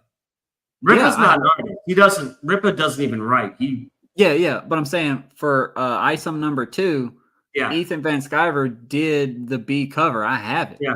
You have it. Wow. Good Yeah. for you. That's cool. So I have covers A, B, and C for ISOM number 1 and Wow. ISOM number 2. Wow. But I don't follow Young Ripa, and Young Ripa doesn't follow me. Right. Same here. But I do follow Ethan Van Sciver, Right. and Ethan Van Sciver does follow me, but I don't have any Cyber Frog. So I'm as balanced as it can be. Yeah, that's cool. Let me. God damn it! There's something else I want to show you now. Hang on a second. At least you have a lineup of the cast. Yeah, well, that's what I was showing you. There is, man, dude, I have too much shit in my computer. I got so much stuff. All these guys. I don't even know what the hell is what. I'll have to. Anyways, I did a. I don't even know where the hell it is, dude. I did a drawing of ISOM. A colored. It was like a congratulations artwork. I did this colored picture. It took 2 days and 2 nights of ISOM punching someone out with ISOM behind him and shit. If I can find it, I'll show you sometime. But that was, I did it for his second, when I think it was last summer when ISOM 2 came out. Do you remember? I remember when it came out, generally speaking, but I don't remember. Yeah, it was a big deal because, the first one was so successful, and then ISOM 2 came out. And I was impressed, and it was skyrocketing in the first day and all this shit. And this is the one where Ethan and a lot of the Comicsgate guys, top dogs, did covers for it. And so I was all like pumped and excited for him. And so I said, "Fuck it, I'm just gonna draw a picture. I want to draw ISOM and fucking throw it out there. And there you go, Eric. Congratulations, buddy. You know what I mean?" And then he did his fan art thing. So I posted it on his fan art. I'm like, oh shit, it's done here. I guess this is considered fan art. And so if you go to his fan art page, I'm the first fucking one. It's like my picture I was the first one to turn in fan art because it was already done. Because I did it like a month before, simply just to congratulate him. Like, hey man, good job. I think it's cool what you're doing. And here's a fucking picture I did. You know what I mean? Yeah. And that's back when everyone was getting along great. Everything was cool, and then shit happens. And I theorized that Ethan and Eric became good friends, and they were like, "Yo, we're the future, so we need to start a rival. We need to become the new Marvel and DC and just hate each other, and it could be." And as we hate each other, our hatred will boost our ratings. And they were like, "Yeah, that'd be great." And then this one comic, which has both of our fingerprints on it, will be crazy valuable one day. Right. Because everybody knows us as hating each other, yet we both collabed on this one thing. Dude, life's weird. I wouldn't be shocked if that was true, because I could almost see that happening. But I watch and listen and stuff, and I think this is genuine. I think there is a serious, issue between the two of them. Like, I don't think it's just acting. I wish it was. That'd be so cool. But I think the damage is done. The line's drawn, and that's fucking that. You know what I mean? And everyone sees it. Even you don't want to talk about it. Like, I don't want to talk about it. I don't mention it. No one on the show's ever meant. You're the first person to actually mention Ethan and Eric July, but everyone knows. We all see you. How can you not see it? They're the two big. Like I said, I call them two kings. It's one king in his army and this king in his army, and they were together for a while, and so everyone came together. Shit happened, for whatever reason, whatever you want to believe, whatever you want to hear, and now they are not together. And they're more or less I don't want to say enemies, but it sure seems that way. And so all the people on this army hates it. So I'm like, you know what? I'm out. I want to deal with this shit. And if this means I'm not going to get my name called out by Ethan or Eric July, okay, well, you know what? So be it. It's like, life sucks. What are you going to do? I'm just going to keep fucking doing what I'm doing. And hopefully someone else who is not like them, but, you know, more whatever, networked or whatever than I am, sees my stuff and they're like, who's this fucker? This is kind of cool. You know, let's get his shit out. I mean, honestly, that's all. But until then, I'm just going to keep doing what I'm fucking doing. Because what, you're going to quit? You're going to stop? You know? Yeah, part of what, like, when it comes to, like, trying to promote my books, I'm kind of leaning towards, like, trying to be, like, a today's sponsor on, like, a YouTube channel. Yeah. So I try to contact, like, some type of, it's called BookTube or AuthorTube content creator. And then I will try to reach out and, you know, be like, hey, can you give my book a shout? You know, that sort of thing. Because I'm kind of trying to do this in a way. What I'm secretly doing, it's not a secret because I'm telling you about it, but I'm building a crew, like a fucking pirate captain in a crew of a ship. I mean, literally, you know, however gay that sounds or stupid that sounds or whatever. Well, that's what I'm doing. I'm getting a little crew together, you know, and so far I got like 5, you know, and it's all it is I'm not saying, oh, I'm going to pay you when you just work for me kind of thing. I'm simply making connections. I'm saying, hey, I trust you. You're reliable. So I'll go through you to have my shit promoted. And if you need stuff promoted, I will fucking promote you too. Okay, there you go. You know, okay, easy trick. So that's what Kyle Prometheus does. That's what Star Million does. I promote them if they need promotion. You know, for you promote me. Obviously, I've seen, and I am promoting you. And that's what I kind of want to know. Okay, when's your book so I can promote the fucking book? Like, where's your book, brother? And now I know. Okay, it's gonna be a while, but like this trailer you do, I can promote that. You know what I mean? Like I can.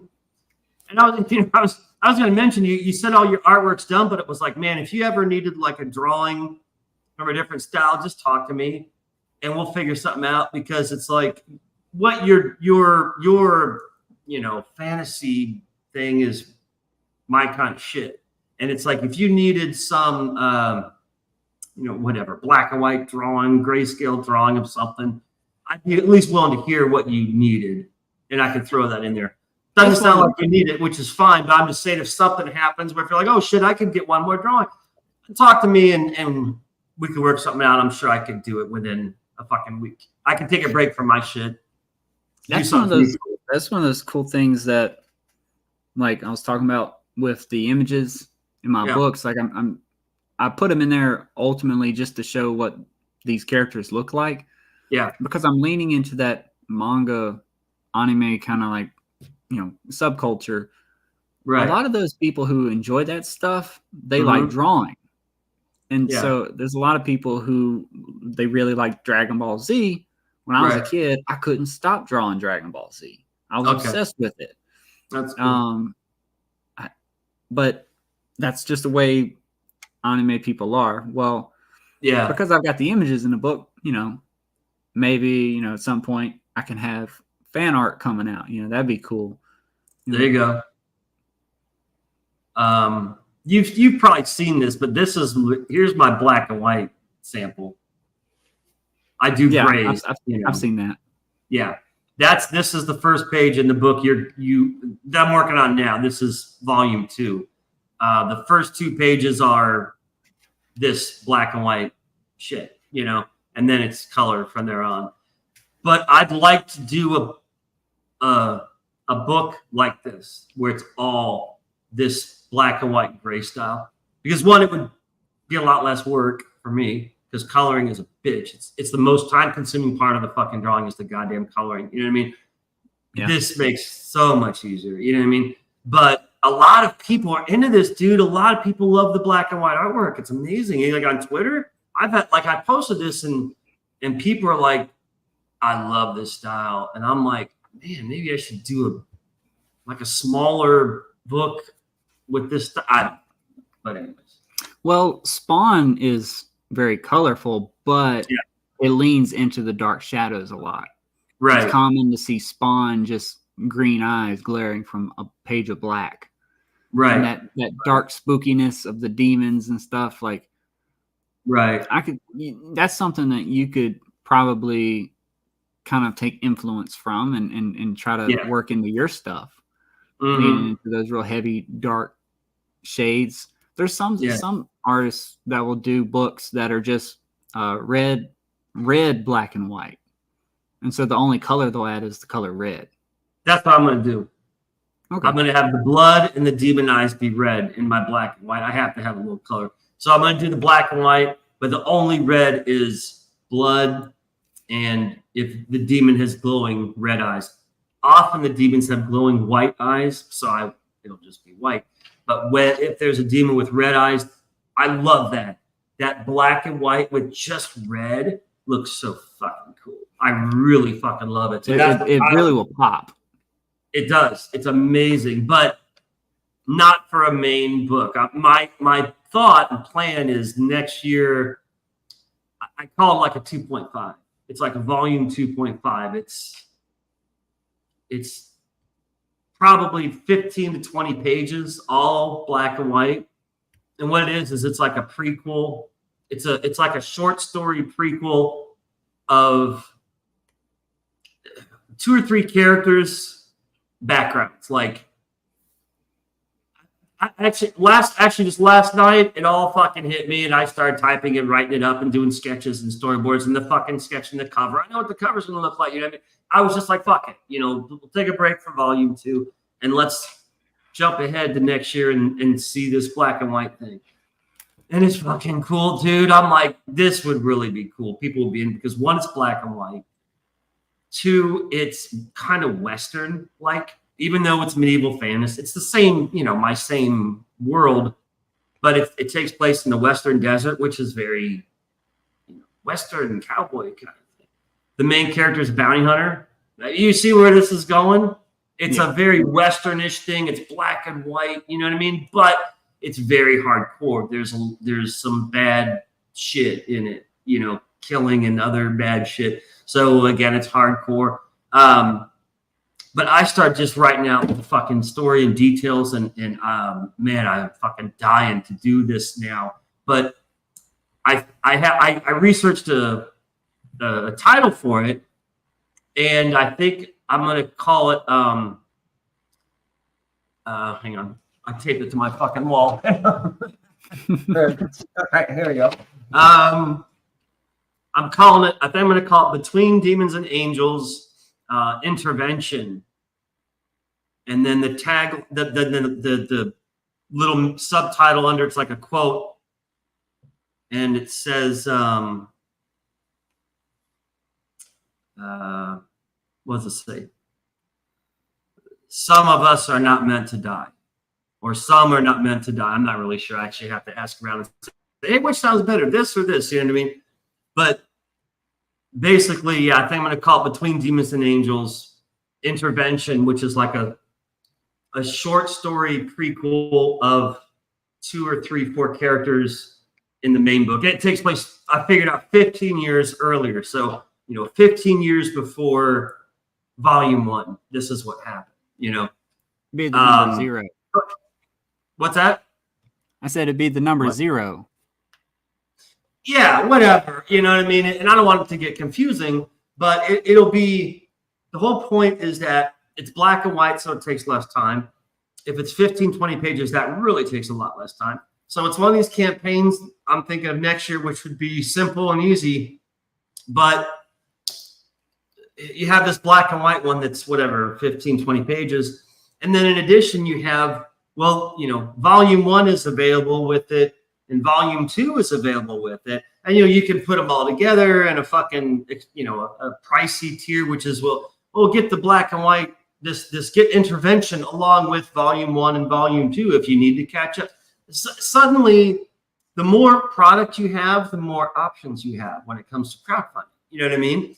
And so if someone who's brand new at this thinks the black and white's cool, and they're like, well, where's the fucking other shit? Oh, well, here's 1 and 2 plus this. So you're getting 3 books. You see what I'm saying? So I'm really hoping I can do this campaign next year because one, I just want to do this story, this background story of these main characters in the book.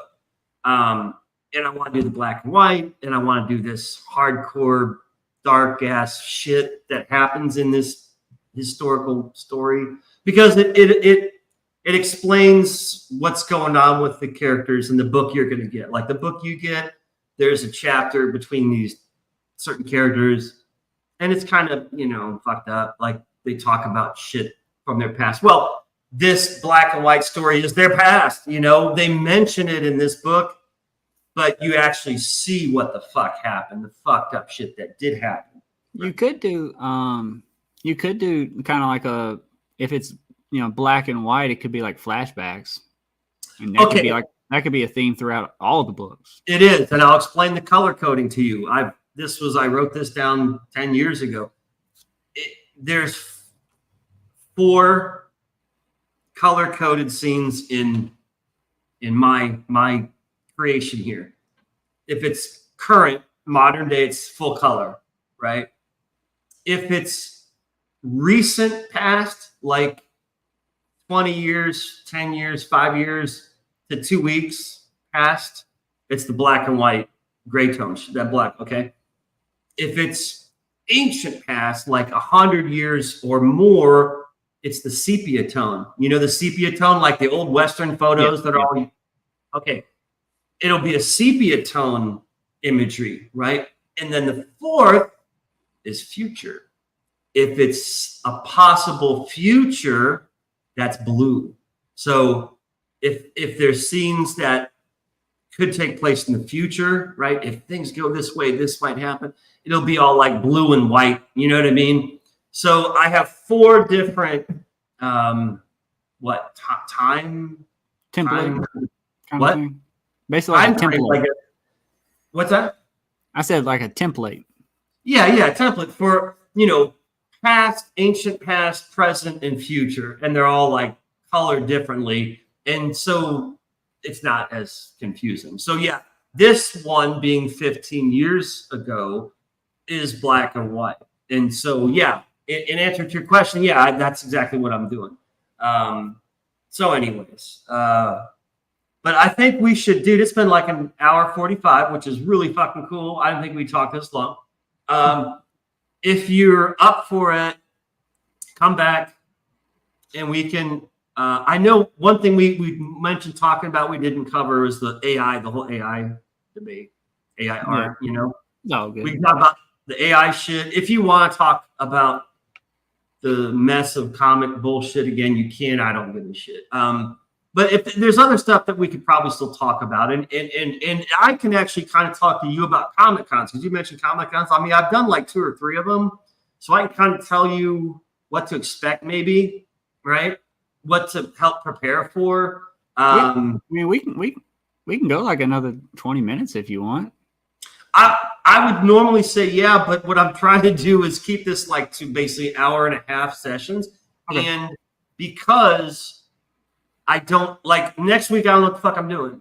Like I'm gonna have to. I'd like to talk to Kyle and see if Kyle comes back on because I'm not out there promoting saying, hey, I need people to come on my show. Let's promote your book. I ain't doing that. If I don't know you, I'm not gonna promote your shit because I don't fucking know you. You know what I mean?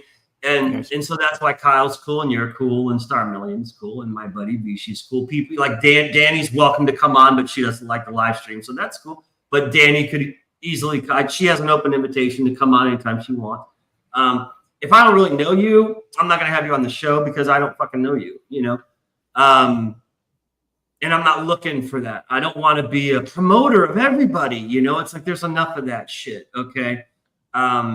I promote myself and a few others that I know. And if I get to know you, if you think my shit's cool and I think your shit's cool, okay, well, guess what? I'll probably have you on the show.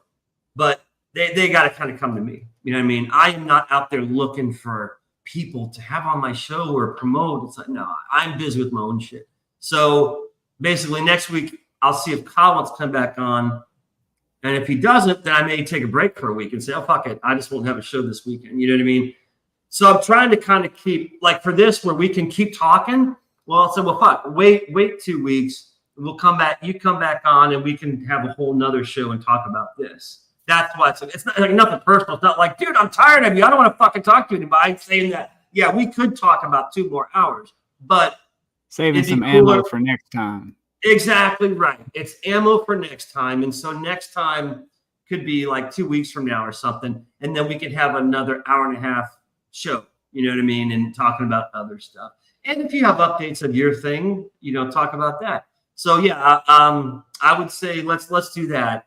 So, okay. So basically, I just want to try to get this winter, you're talking about working on the film, like filming the trailer, right?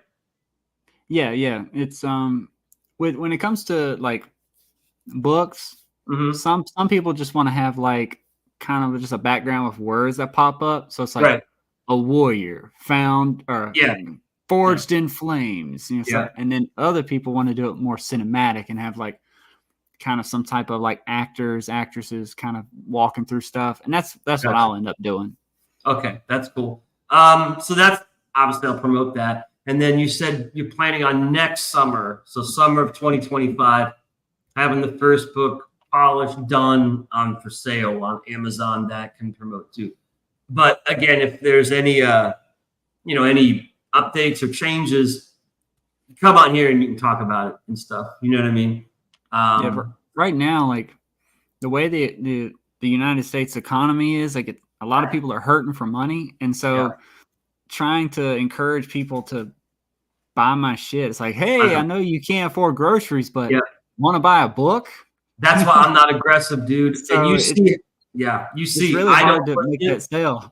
No, it is. So I mean, hopefully, like if we get a new president, coming next year, I hope, and things start getting better and people have more money, then that's a good time to start trying to sell books or comics or music or whatever somebody's thing is. Yeah, that's what I'm hoping. So I intended to, like, I was leaning towards publish or starting to release this year, but I was like, it wouldn't hurt to do another edit through. Yeah. And I don't know if people even have money to buy stuff this year. So we'll see how a lot of stuff. November is going to be interesting. I can't wait to see what at this point, every week is interesting. Yeah. Every week's a little bit more insane than the last. It is. We're living in historical times, man. I tell everyone that. I said 100 years from now, assuming we're not they're not living in caves with fucking cavemen and shit. If society continues and everything's cool, 100 years from now in the fucking classrooms where they have holograms and shit, they're going to be learning about this right here. This age. Sure. It's nuts knowing this. This is history in the making, and we are a part of it. And we're witnessing it and everything. We can be involved in it and stuff. And when we're dead and fucking dust, they'll be looking back on this shit and learning it. It's weird, man. So yeah, I hear you. It's stay tuned. Just keep your eyes open and stay tuned to what the fuck is going on around us, because it will matter, I think, to us. I think it could affect us. It could affect you. It could affect finishing your book, printing your book, getting sales. It could affect me by finishing shit, back projects, next crowdfunding.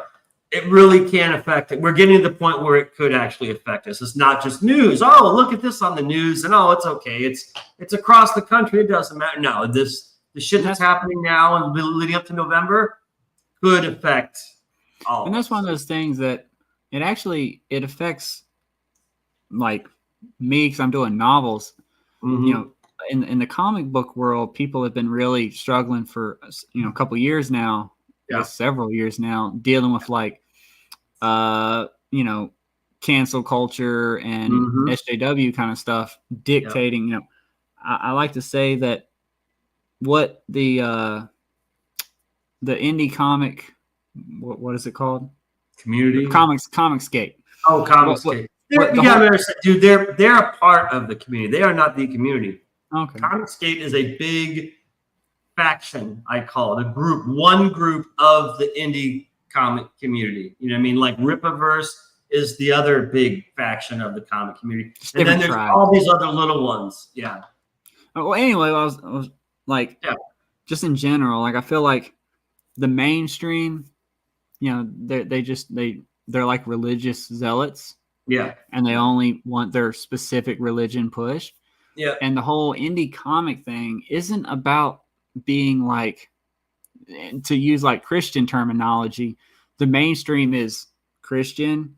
Right. And then like the independent thing, it's not satanic. It's not anti-Christian. Right. It's just they're trying to be secular.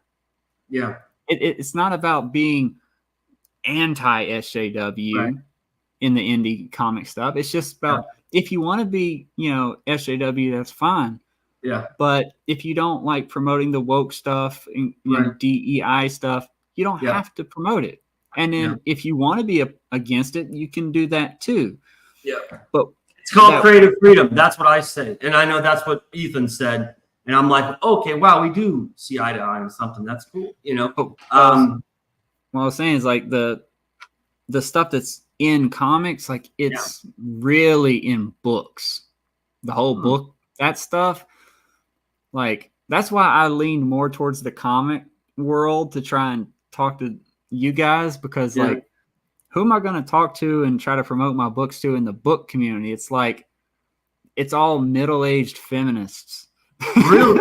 So it's like you're saying it's worse than the novel industry. Way worse. Oh fuck, dude! Like trying to find just a regular, I don't know, just some type of just run-of-the-mill conservative Christian guy in books. Like that's not even a thing. Damn, that sucks. I didn't realize that.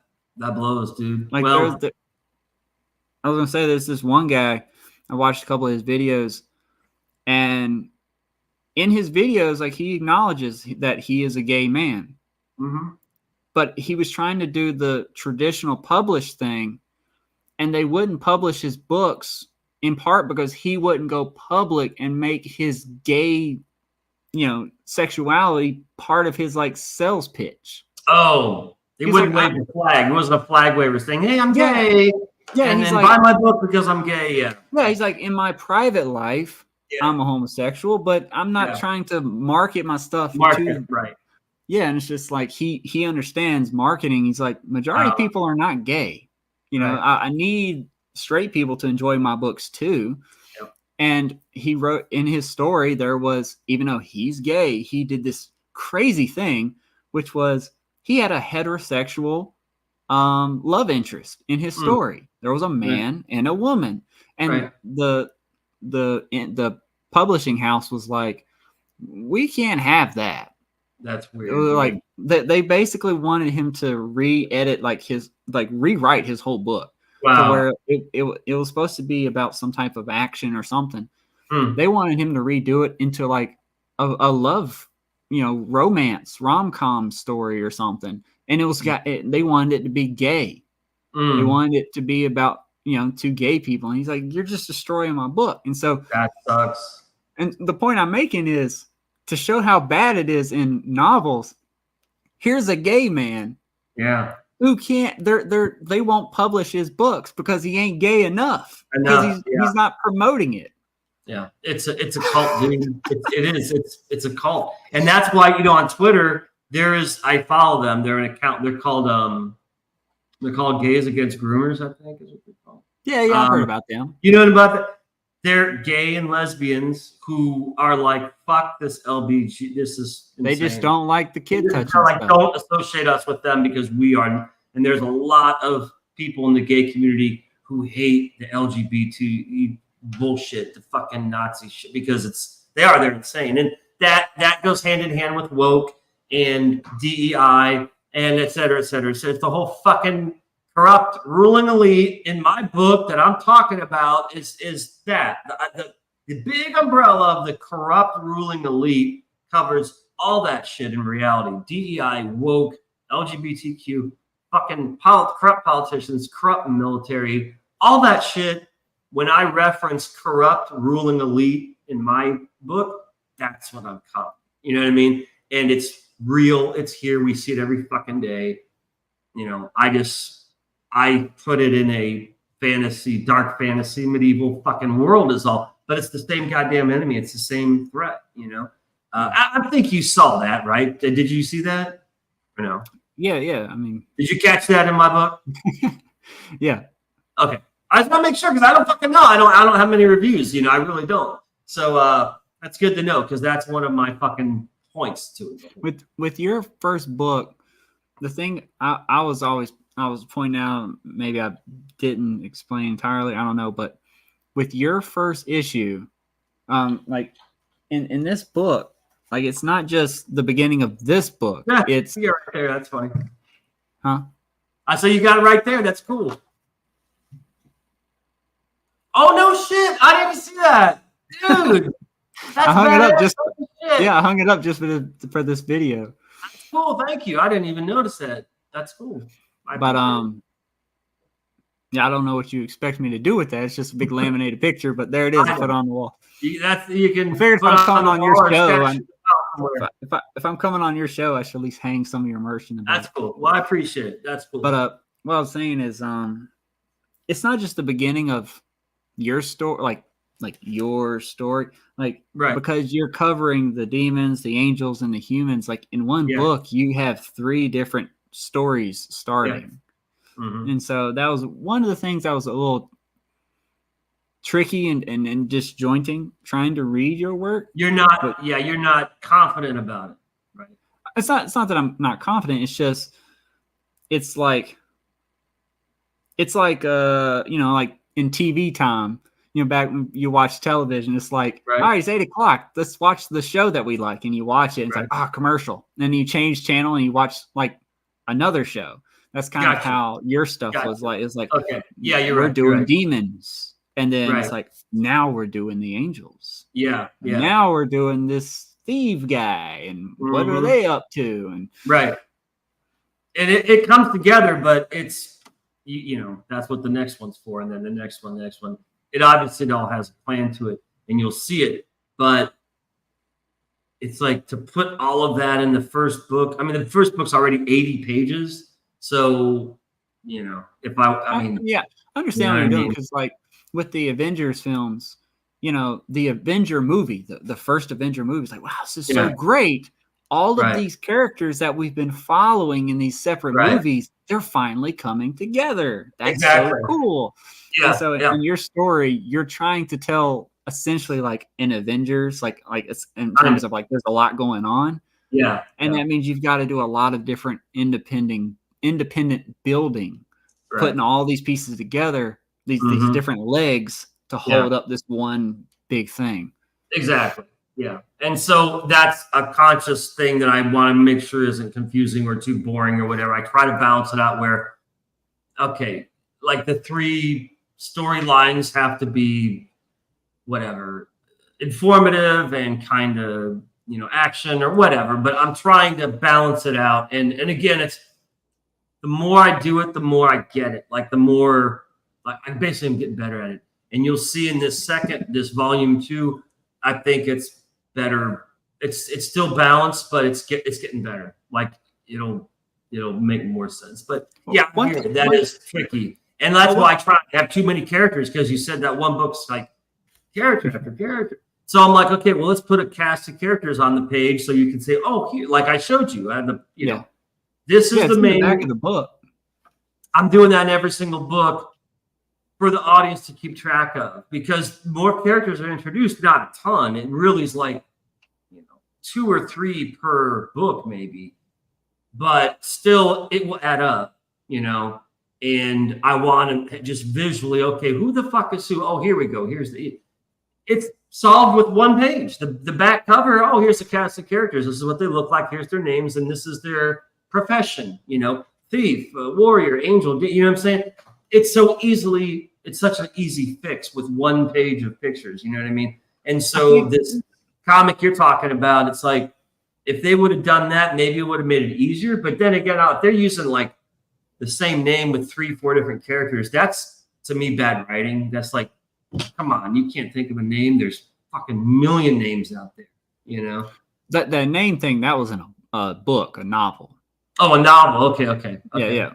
The comic thing though, they have different names, and but with that, I think they're trying to appeal to like they're trying to cover like every possible option, so that no matter who reads the comic, there's a character somewhere in there that appeals to them. It's like, hey, I have red hair and wear glasses and also are over 7 feet tall. This character's like me. So they want to cover every possible option. Too many options. It's it's just throwing all the shit against the wall, hoping it all sticks, and it's not because it's too much. It's overkill. Yeah, I hear you. All right, man. Well, listen, this has been fucking awesome. Thanks for showing on and staying on. It's been 2 hours. That's really cool. We did 2 hours. Having me on. It's been fun. Yeah, man. But like I said, we'll keep in touch. Obviously, I'll see you on Twitter and all that stuff. And maybe, like I said, maybe in a couple of weeks, maybe 3, come back on and let's talk about the AI issues, because that affects novels as well. Because everyone's making fucking covers with AI. Oh yeah. And whatever the fuck else we just feel like talking about. So let's play on that. All right, man. Okay, sounds good. Cool. So again, thanks again. And as you get these completed projects, I'll, send stuff out, promote links and all that good shit. Okay.